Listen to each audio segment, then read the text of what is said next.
وَقُلْ جَاءَ الْحَقُّ وَزَهَقَ الْبَاطِلُ إِنَّ الْبَاطِلَ كَانَ زَهُوقًا۔ السلام علیکم ورحمۃ اللہ وبرکاتہ۔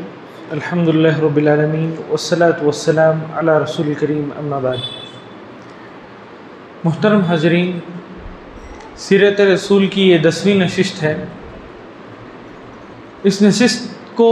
آگے بڑھانے سے پہلے پچھلی نشست کا جو موضوع تھا بہت ہی اہم تھا، اور اس کو یاد دہانی کے طور پر جو ہے میں مختصر آپ لوگوں کے سامنے ذکر کر دیتا ہوں۔ پچھلی نشست میں ہم نے ایک جو اختلافی مسئلہ جو سالوں سے چلا آ رہا ہے کہ آپ صلی اللہ علیہ وسلم کی پیدائش کب ہوئی، اس سے متعلق مفصل جو ہے ہم نے معلومات حاصل کی،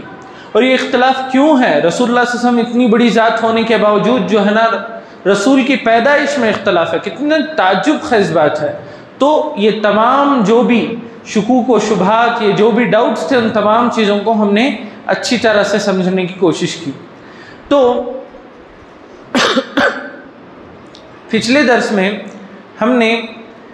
یہ بات اچھی طرح سمجھ لی تھی کہ رسول اللہ صلی اللہ علیہ وسلم کی پیدائش عام الفیل کو ہوئی تھی، یعنی جس سال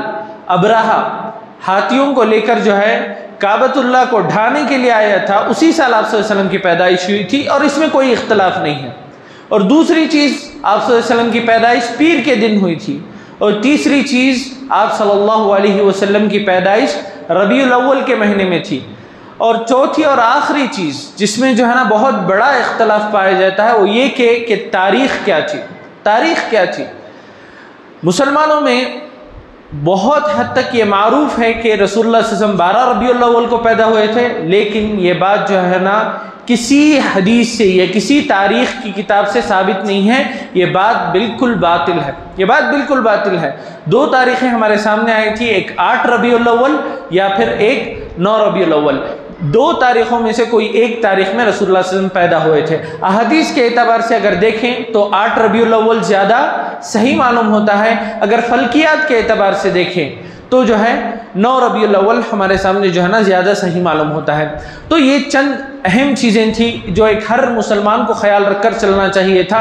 12 ربیع الاول کو رسول اللہ صلی اللہ علیہ وسلم کا انتقال ہوا ہے، پیدائش ہرگز جو ہے نا 12 ربیع الاول کو آپ صلی اللہ علیہ وسلم کی نہیں ہوئی ہے۔ آج کے درس میں ہم انشاءاللہ رسول اللہ صلی اللہ علیہ وسلم کی ولادت ہی سے متعلق چند اہم باتیں جانتے ہیں۔ سب سے پہلے ہم تمام جانتے ہیں کہ آپ صلی اللہ علیہ وسلم کی والدہ جو ہے وہ کون تھی؟ آمینہ تھی۔ آمینہ تھی، اور آپ صلی اللہ علیہ وسلم کی ولادت سے پہلے ہی آپ کے والد یعنی عبداللہ کا انتقال ہو گیا تھا۔ آپ صلی اللہ علیہ وسلم کی ولادت سے پہلے ہی، یعنی آمینہ جو ہے حالت حمل ہی میں تھی، یعنی آپ صلی اللہ علیہ وسلم جو ہے اپنی ماں کی پیٹ میں تھے، اور اسی وقت جو ہے آپ صلی اللہ علیہ وسلم کے والد یعنی عبداللہ کا انتقال ہو گیا تھا، اور آمینہ بھی جو ہے آپ صلی اللہ علیہ وسلم جب 6 برس کو پہنچے، یعنی آپ کی عمر جب 6 سال کی ہوئی تو آمینہ بھی جو ہے نا اس دنیا سے چل بسے۔ روایتوں میں آتا ہے کہ آپ صلی اللہ علیہ وسلم جب آمینہ کے پیٹ میں تھے تو ایک فطری طور پر جو ایک عورت کو تکلیف ہوتی ہے، جب ایک عورت جو ہے نا حاملہ رہتی ہے تو اسے ایک فطری طور پر تکلیف رہتی ہے، ہمیشہ اسے جو ہے نا بہت زیادہ اپنا خیال رکھ کر چلنا پڑتا ہے، بہت زیادہ جو ہے نا دیکھ کر جو ہے نا اپنی زندگی گزارنا پڑتی ہے، اور اسے جو ہے نا اپنے وزن کے ساتھ ساتھ ایک زائد جو ہے وزن بھی سنبھال کر چلنا پڑتا ہے۔ لیکن روایتوں میں آتا ہے کہ آمینہ کو جو ہے نا یہ کوئی پریشانیاں ہی نہیں ہوئی۔ یہ جو حمل کی جو تکلیف ہوتی ہے ولادت کے وقت نہیں، ولادت سے پہلے 9 مہینے کی جو مدت رہتی ہے، جو ایک ماں مکمل تکلیفوں میں جھیلتی ہے، مکمل جو ہے اسے برداشت کر کے چلنا پڑتا ہے، ایک اور وزن کو بھی سنبھال کر چلنا پڑتا ہے، اور اس کی وجہ سے اسے کافی تکلیفیں ہوتی ہیں، کبھی پیٹھ پہ تکلیف ہوتی ہے، کبھی اس کی جو ہے نا صحت متاثر ہو رہی ہے۔ یہ تمام چیزیں آمینہ کو جو ہے نا بالکل نہیں تھی۔ وہ مکمل جیسے ایک عام عورت صحیح سالم رہتی ہے ویسے ہی وہ جو ہے نا مکمل 9 مہینے تک رہی۔ اور اس سے تعجب خیز بات کہ جب رسول اللہ صلی اللہ علیہ وسلم کی ولادت ہوئی تب بھی جو ہے نا آمینہ کو جو ہے نا کوئی تکلیف نہیں ہوئی، کوئی تھوڑی سی بھی تکلیف آمینہ کو نہیں ہوئی۔ یہ روایتوں سے ہمیں معلوم ہوتا ہے۔ اور اسی طرح ایک اور روایت ہمیں ملتی ہے جس کو شیخ البانی نے حسن میں قرار دیا ہے۔ رسول اللہ صلی اللہ علیہ وسلم فرماتے ہیں ورات امی فی منامها انه خرج من بین رجلیها سراجا اضاءت له قصور الشام۔ یہ ایک روایت ملتی ہے جو طبرانی کی ہے، اس میں رسول اللہ صلی اللہ علیہ وسلم خود اپنی ولادت سے متعلق فرماتے ہیں کہ میری جو ماں ہے وہ جب میری ولادت ہوئی تو وہ خواب میں یہ دیکھتی ہے کہ میری ولادت کے وقت جو ہے ایک ایسا نور نکل رہا ہے، گویا کہ ایک ایسی روشنی نکل رہی ہے جو مکمل شام اور مکے کے اطراف و اطراف پھیل رہی ہے۔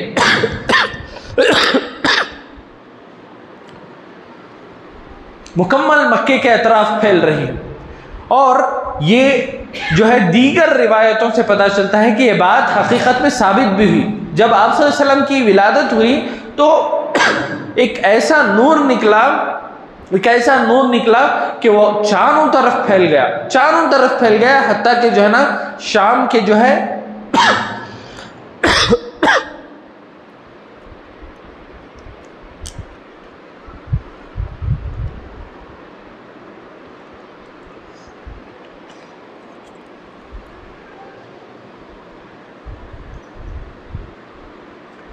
تو یہ بات جو ہے جو حدیث سے ہمیں معلوم ہوتی ہے، یہ بات حقیقت میں واقع بھی ہوئی۔ جب آپ صلی اللہ علیہ وسلم کی ولادت ہوئی تو مکمل نور رسول اللہ صلی اللہ علیہ وسلم کی ولادت کی وجہ سے پھیل گیا تھا، اور آمینہ کو جو ہے نا تھوڑی بھی تکلیف، ولادت کے وقت جو ہے نا ایک عورت کو بہت زیادہ تکلیف ہوتی ہے، حد سے زیادہ، اس کی زندگی کا سب سے جو ہے نا مشکل مرحلہ رہتا ہے وہ، تو ویسے مرحلے میں بھی جو ہے نا آمینہ کو بالکل تکلیف نہیں ہوئی، اور ایسا گویا ایسا نور نکلا کہ وہ چاروں طرف پھیل گیا۔ اب رسول اللہ صلی اللہ علیہ وسلم کے نام سے متعلق جو رسول اللہ صلی اللہ علیہ وسلم کا معروف نام ہے، قرآن میں بھی آیا ہے، اور اس سے پہلے جو آسمانی کتابیں ہیں اس میں بھی رسول اللہ صلی اللہ علیہ وسلم کا نام جو ہے بہت مرتبہ آیا ہے۔ جو معروف نام ہے یعنی محمد، یہ نام کس نے رکھا؟ تو اس سے متعلق دو روایتیں آتی ہیں۔ ایک روایت آتی ہے کہ آمینہ جو آپ صلی اللہ علیہ وسلم کی ماں تھی، ان کو ایک خواب آیا کہ جو ہے نا تمہارے سے ایک بہت نیک جو ہے ایک لڑکا پیدا ہونے والا ہے، ایک بیٹا پیدا ہونے والا ہے تمہیں، اور تم جو ہے جب وہ پیدا ہو جائے گا تم اس کا نام جو ہے محمد رکھنا۔ کیوں؟ کیونکہ جو ہے نا وہ ہر طرح کی تعریفیں جو ہے نا اس کے لیے کی جائے گی، وہ بہت زیادہ جو ہے نا مشہور ہوگا، اور جو ہے وہ بہت زیادہ تعریفیں حاصل کرنے والا ہوگا، اس وجہ سے جو ہے نا تم اس کا نام محمد رکھنا۔ اس طرح کا خواب آیا، اور یہ خواب انہوں نے جو ہے نا ان کے دادا یعنی محمد صلی اللہ علیہ وسلم کے دادا کو جو ہے نا انہوں نے سنایا، عبد المطلب کو، کہ جو ہے نا مجھے ایسا خواب آیا ہے، اگر میرا بیٹا ہو تو جو ہے نا تم میرے بیٹے کا نام محمد رکھنا۔ لیکن یہ روایت بہت معروف اور مشہور ہے، لیکن یہ روایت صحیح نہیں ہے، یہ روایت صحیح نہیں ہے۔ رسول اللہ صلی اللہ علیہ وسلم کا نام جو ہے عبد المطلب ہی نے رکھا تھا، عبد المطلب ہی نے رکھا تھا، اور اس سے متعلق بھی جو ہے نا کافی واقعات آتے ہیں کہ آپ جو ہے نا ایک مرتبہ جو ہے سفر میں نکلے تھے، اور جو ہے وہاں آپ کو ایک راہب ملا، اس نے جو ہے نا آپ کو یہ نام بتایا، ایسی واقعات ملتے ہیں، لیکن اس کی صحت سے متعلق ہمیں علم نہیں ہے۔ تو بس ہم اتنا جانتے ہیں کہ آپ کا نام جو ہے عبد المطلب یعنی آپ کے دادا ہی نے رکھا تھا، اور ساتویں دن جو ہے نا انہوں نے آپ کے نام کا اعلان کیا تھا۔ اور اسی طرح رسول اللہ صلی اللہ علیہ وسلم کا ہم جانتے ہیں ایک ہی نام نہیں تھا، رسول اللہ صلی اللہ علیہ وسلم کے کئی نام تھے۔ دیکھیے ایک روایت آتی ہے بخاری کی، اس میں خود رسول اللہ صلی اللہ علیہ وسلم فرماتے ہیں قال رسول اللہ صلی اللہ علیہ وسلم لی خمسۃ اسماء، میرے جو ہے 5 نام ہیں، انا محمد، میں محمد ہوں، وَأَحْمَدٌ، اور میرا ایک اور نام کیا ہے؟ احمد ہے، وَأَنَا الْمَاحِي، اور میرا ایک اور نام کیا ہے؟ ماحی ہے، الَّذِي يَمْحُ اللَّهُ بِي الْكُفْرَ، ماحی کا مطلب کیا ہے؟ ماحی کا مطلب وہ انسان جو آ کر جو ہے نا کفر کو مکمل طور پر مٹا دے گا، کفر کو مکمل طور پر مٹا دے گا۔ اور اسی طرح ایک اور نام وَأَنَا الْحَاشِرُ، وَأَنَا الْحَاشِرُ، میں جو ہے نا حاشر ہوں، یعنی میں لوگوں کو جمع کروں گا، میں لوگوں کو جمع کروں گا۔ اس وجہ سے رسول اللہ صلی اللہ علیہ وسلم کا نام حاشر تھا، لوگوں کو جمع کروں گا۔ کیا مطلب ہے؟ یعنی لوگ جمع ہو کر میری اتباع کریں گے، لوگ میرے نقش قدم پر چلیں گے، وہ مطلب ہے وَأَنَا الْعَاقِبُ وَأَنَا الْعَاقِبُ، اور میں جو ہے آخری ہوں، اور میں آخری ہوں، یعنی میرے بعد کوئی نبی آنے والا نہیں ہے۔ تو رسول اللہ صلی اللہ علیہ وسلم کے 5 نام ہیں، جیسے محمد، احمد، ماہی، حاشر اور اسی طرح عاقب، اور اسی طرح عاقب، یہ رسول اللہ صلی اللہ علیہ وسلم کے 5 نام ہیں، اور بھی کئی نام جو ہے ہمیں دیگر روایتوں سے بھی ملتے ہیں۔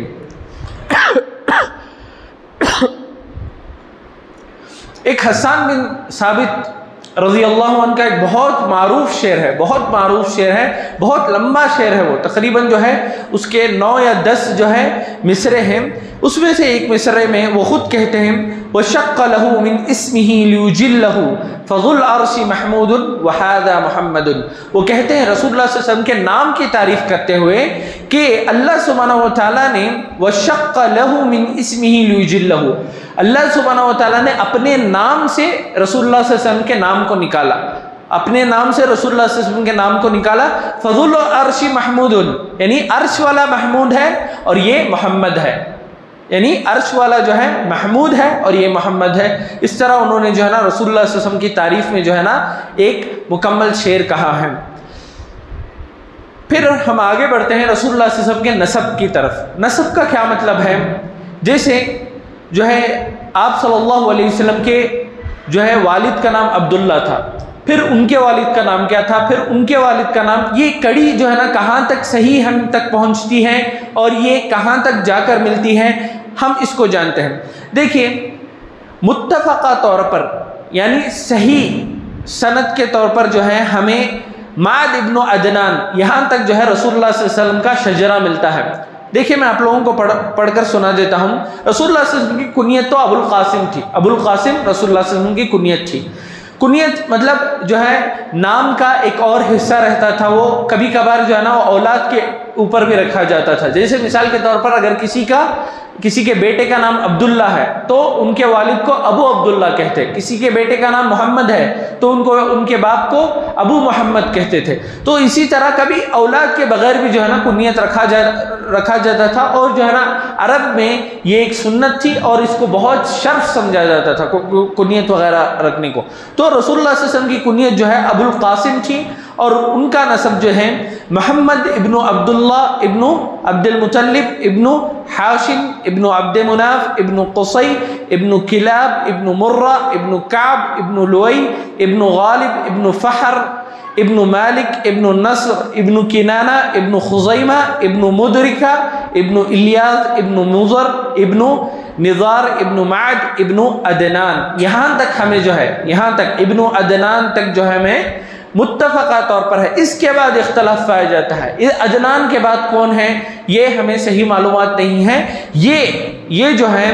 یہاں تک ابن عدنان تک جو ہے امام بخاری نے بھی جو ہے نا ذکر کیا ہے کہ یہ یہاں تک جو ہے نا متفقہ طور پر یہ صحیح ہے، یہاں تک آپ صلی اللہ علیہ وسلم کا نسب صحیح ہے، لیکن اس میں کوئی اختلاف نہیں کہ آپ صلی اللہ علیہ وسلم جو ہے اسماعیل علیہ السلام کے نسل سے ہی ہیں، اس میں کوئی اختلاف نہیں۔ دیکھیں عائشہ رضی اللہ عنہ سے بھی ایک روایت ہمیں ملتی ہے، وہ فرماتی ہے استقام نسب الناس الی معد ابن عدنان، یعنی معد ابن عدنان تک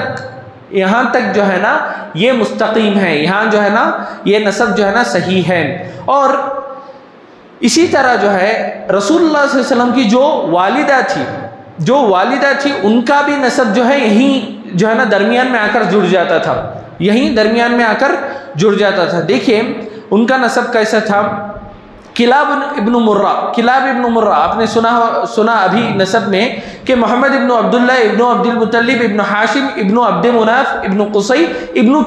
کلاب ابن مرہ، یہاں آ کر ابن کلاب ابن مرہ کے پاس آ کر آپ صلی اللہ علیہ وسلم کا کہ ماں کا نسب بھی جڑ جاتا تھا، تو یہاں سے دونوں کا نسب ایک ہی تھا، یہاں سے دونوں کا نسب یعنی آپ صلی اللہ علیہ وسلم کے والد اور آپ صلی اللہ علیہ وسلم کی ماں کا نسب کہاں آ کر جڑتا تھا، کلاب ابن مرہ کے پاس آ کر جڑ جاتا تھا، اس کے بعد دونوں کا نسب ایک ہی ہے، دونوں کا نسب ایک ہی ہے۔ تو اس سے ہمیں یہ بات پتہ چلتی ہے کہ اسماعیل علیہ السلام کی خالص اسماعیل علیہ السلام کے نسل ہی سے آپ صلی اللہ علیہ وسلم کی پیدائش ہوئی۔ اور جیسے کہ میں نے بتایا کہ آپ صلی اللہ علیہ وسلم جو ہے یتیم پیدا ہوئے۔ یتیم کسے کہتے ہیں؟ اگر کوئی بچہ نابالغ ہے نابالغ ہے، ابھی بلوغت کو پہنچا نہیں ہے، اور اس کے والد کا انتقال ہو جائے تو وہ یتیم ہے، تو یتیم ہے۔ تو آپ صلی اللہ علیہ وسلم کی پیدائش سے پہلے ہی آپ صلی اللہ علیہ وسلم کے والد کا انتقال ہو گیا تھا۔ پھر آپ صلی اللہ علیہ وسلم جو ہے 6 برس کے تھے، آپ صلی اللہ علیہ وسلم کی والدہ کا انتقال ہو گیا تھا۔ تو اس میں کیا حکمت ہے کہ آپ صلی اللہ علیہ وسلم یتیم پیدا ہوئے؟ اس میں کیا حکمت ہے؟ اگر ہو سکتا تھا کہ آپ صلی اللہ علیہ وسلم اگر والدین کے ساتھ پیدا ہوتے تو ان کو شاید کچھ ہمت ملتی، ان کا بچپنا کچھ اور اچھے ڈھنگ سے گزرتا تھا۔ دنیا کے سب سے بڑے انسان یتیم پیدا ہو رہے ہیں، پیدائشی ان کی یتیمی ہو رہی ہے، تو اس میں کیا حکمت ہے؟ جسے میں اس سے قبل والے دروس میں بتایا ہوں کہ اصل حکمت اللہ ہی جانتا ہے، اور ہر کام اللہ سبحانہ و تعالیٰ کا با حکمت ہی ہوتا ہے، لیکن بعض حکمتیں یہاں علماء بتاتے ہیں، میں انشاءاللہ وہ آپ لوگوں کے سامنے ذکر کرتا ہوں۔ پہلی حکمت جو علماء بتاتے ہیں وہ یہ کہ اگر جو ہے آپ صلی اللہ علیہ وسلم کے والدین ہوتے اور آپ صلی اللہ علیہ وسلم والدین کی پرورش ہی میں آگے بڑھتے اور جو ہے آ کر جو ہے نا نبوت کا دعویٰ کرتے، تو لوگوں کو یہ خیال آتا، کہیں نہ کہیں گمان آتا کہ جو ہے نا یہ والدین کی جو ہے نا سکھائی ہوئی ایک چال ہے، یہ والدین نے جو ہے نا انہیں سکھایا ہے، یہ والدین کی طرف سے جو ہے نا آئی ہے یہ بات، ورنہ یہ لڑکا ایسا جو ہے نا نہیں کر سکتا، اس کے اندر اتنی صلاحیت نہیں ہے، یہ ہمیں کیا پہچانتا ہے، اس طرح جو ہے نا ایک بات آ سکتی ہے کہ والدین نے انہیں سکھایا ہے، اس طرح ایک بات آ سکتی ہے۔ تو اس وجہ سے اللہ سبحانہ و تعالیٰ نے یہ شک ختم کرنے کے لیے انہیں یتیم پیدا کیا۔ دوسری چیز کہ اگر رسول اللہ صلی اللہ علیہ وسلم کے والدین زندہ ہوتے تو کیا ہوتا؟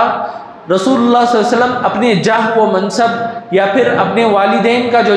ان کا جو ایک جاہ منصب ہے یا پھر ان کی جو مال و دولت ہے، ان کا جو مقام ہے، اس کی طرف ان کی رغبت ہو جاتی، اس کی طرف ان کی رغبت ہو جاتی، وہ اس کی طرف جو ہے نا مائل ہو جاتے۔ اس وجہ سے اللہ سبحانہ و تعالیٰ نے اس چیز کو ختم کر دیا۔ اور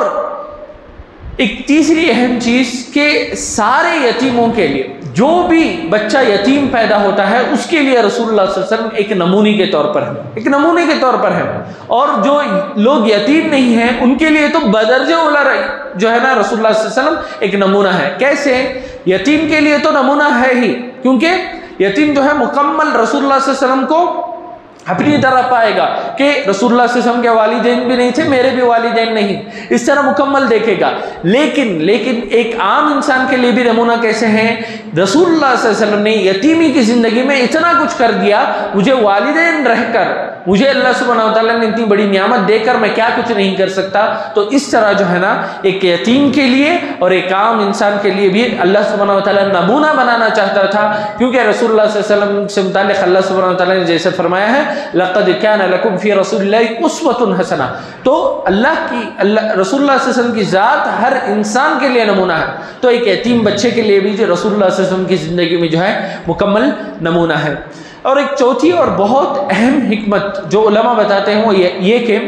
کہ آپ صلی اللہ علیہ وسلم جو ہے جو بچپن میں یتیم پیدا ہو، اس کی وجہ سے آپ صلی اللہ علیہ وسلم کی زندگی میں بچپن ہی میں کافی تجربہ آ گیا۔ رسول اللہ صلی اللہ علیہ وسلم بچپن ہی سے کافی محنتی تھے، جیسے ماں باپ کا جو لاڑ پیار ہے یا پھر ماں باپ کی جو دولت ہے وہ رسول اللہ صلی اللہ علیہ وسلم کو بگاڑنے کے کوئی جو ہے نا دروازے کھلے ہی نہیں تھے، کیونکہ رسول اللہ صلی اللہ علیہ وسلم یتیم پیدا ہوئے۔ اس وجہ سے بچپن ہی سے رسول اللہ صلی اللہ علیہ وسلم نے کافی تکلیفیں دیکھی ہے، اور رسول اللہ صلی اللہ علیہ وسلم نے کافی محنتیں کی ہے، اور خود رسول اللہ صلی اللہ علیہ وسلم جو ہے جا کر جو ہے یہ چراتے تھے، بکریاں چراتے تھے، اور بکریاں چرا کر جو ہے نا اپنا پیٹ پالا کرتے تھے۔ تو اگر یہ تمام چیزیں بچپن میں آپ صلی اللہ علیہ وسلم کے ساتھ نہ ہوتی تو آپ صلی اللہ علیہ وسلم کی حکمتیں، آپ صلی اللہ علیہ وسلم کی شخصیت اتنی مضبوط نہ ہوتی۔ تو اللہ سبحانہ و تعالیٰ نے آپ صلی اللہ علیہ وسلم کی شخصیت کو مضبوط کرنے کے لیے ان پر سے والدین کا سایہ ہٹا لیا، تاکہ وہی دنیا کی تمام چیزوں سے لڑیں اور جو ہے اپنے آپ کو مکمل طور پر مضبوط کریں، کیونکہ آنے والا سفر جو ہے اور زیادہ خطرناک ہے۔ تو یہ چند حکمتیں تھیں جو ہمیں معلوم ہوتی ہے رسول اللہ صلی اللہ علیہ وسلم کے یتیم پیدا ہونے کے پیچھے۔ ایک اور اہم مسئلہ، یہ آخری مسئلہ ہے انشاءاللہ آج کے درس کا، کہ آپ صلی اللہ علیہ وسلم کیا مختون پیدا ہوئے تھے یا آپ صلی اللہ علیہ وسلم کی ختنہ بعد میں ہوئی؟ یہ بھی ایک مسئلہ ہے، اس میں علماء کا اختلاف پایا جاتا ہے، 3 اقوال پائے جاتے ہیں۔ ایک یہ کہ آپ صلی اللہ علیہ وسلم مختون پیدا ہوئے تھے، یعنی آپ صلی اللہ علیہ وسلم کی ختنہ پہلے سے ہو کر تھی۔ ایک دوسرا قول یہ ملتا ہے کہ آپ صلی اللہ علیہ وسلم کی ختنہ جو ہے شق صدر کے وقت ہوئی، یعنی آپ صلی اللہ علیہ وسلم کا جب سینہ چیرا گیا اور آپ صلی اللہ علیہ وسلم کے دل کو جو ہے نا صاف کیا گیا، اس وقت جو ہے نا آپ صلی اللہ علیہ وسلم کی ختنہ جو ہے نا فرشتوں نے کی۔ ایک تیسرا قول ہمیں یہ ملتا ہے کہ نہیں، جو ہے آپ صلی اللہ علیہ وسلم جو ہے آپ صلی اللہ علیہ وسلم مختون پیدا نہیں ہوئے تھے، آپ صلی اللہ علیہ وسلم کی ختنہ نہیں تھی، آپ صلی اللہ علیہ وسلم ایسے ہی پیدا ہوئے، لیکن عبد المطلب یعنی آپ صلی اللہ علیہ وسلم کے دادا نے آپ کی ختنہ کی۔ یہ 3 قول ملتے ہیں، لیکن اس میں سے راجح قول یہی ہے، تیسرا قول، کہ آپ صلی اللہ علیہ وسلم مختون پیدا نہیں ہوئے تھے۔ جتنی بھی روایتیں ملتی ہیں کہ آپ صلی اللہ علیہ وسلم کی ختنہ پہلے سے ہوئی تھی، یہ تمام روایتیں ضعیف ہیں اور جھوٹی ہیں، اور یہی راجح قول ہے کہ آپ صلی اللہ علیہ وسلم کی ختنہ جو ہے بعد میں عبد المطلب نے، عام عرب کے اندر بھی یہ رواج پایا جاتا تھا، عام عرب بھی جو ہے نا اپنے بچوں کی ختنہ کراتے تھے، اسی طرح عبد المطلب نے بھی سنت ابراہیمی کی مکمل طور پر اتباع کرتے ہوئے آپ صلی اللہ علیہ وسلم کی ختنہ بعد میں کرائی۔ اور یہ جو روایتیں ہیں کہ آپ صلی اللہ علیہ وسلم پہلے سے مختون پیدا ہوئے تھے، یہ روایتیں پوری کی پوری ضعیف ہیں، اور ان روایتوں کو رکھ کر جو ہے بعض ملحد قسم کے، بے دین قسم کے لوگ جو ہے نا آپ صلی اللہ علیہ وسلم پر طعن و تشنیع کا نشانہ بھی بناتے ہیں۔ کیونکہ جو ہے نا عرب کے ماحول میں اگر کوئی پہلے سے ہی مختون پیدا ہوتا، اگر پہلے سے ہی اس کی ختنہ ہو کر ہوتی، تو جو ہے نا اس کو بہت معیوب سمجھا جاتا تھا، اس کو جو ہے نا ایک ایسا بچہ جو سمجھا جاتا تھا جو بچے یعنی اس سے اولاد ہونے کی امید نہیں ہے، اس طرح سمجھا جاتا تھا۔ تو اس وجہ سے جو ہے نا آپ صلی اللہ علیہ وسلم ہو یا سارے انبیاء ہو، ان کے اندر کوئی عیب نہیں ہوتا، نہ ظاہری ان کے اندر کوئی عیب ہوتا ہے، نہ جو ہے اندرونی اعتبار سے ان کے اندر کوئی عیب ہوتا ہے۔ تو اس وجہ سے رسول اللہ صلی اللہ علیہ وسلم تمام عیوب سے پاک تھے، اور آپ صلی اللہ علیہ وسلم کی ختنہ بھی جو ہے نا بعد ہی میں ہوئی تھی، آپ صلی اللہ علیہ وسلم کے ولادت کے بعد ہی ہوئی تھی۔ تو یہ چند باتیں تھیں رسول اللہ صلی اللہ علیہ وسلم کی ولادت سے متعلق، جن کا جاننا بے حد ضروری تھا۔ آخر میں اللہ سبحانہ وتعالیٰ سے دعا ہے کہ اللہ سبحانہ وتعالیٰ ہمیں رسول اللہ صلی اللہ علیہ وسلم کی زندگی کے ہر شق کو پڑھنے اور اس کے مطابق ہمیں عمل کرنے اور اسے دوسروں تک پہنچانے کی ہمیں توفیق عطا فرمائے۔ آمین۔ وآخر دعوانا الحمدللہ رب العالمین۔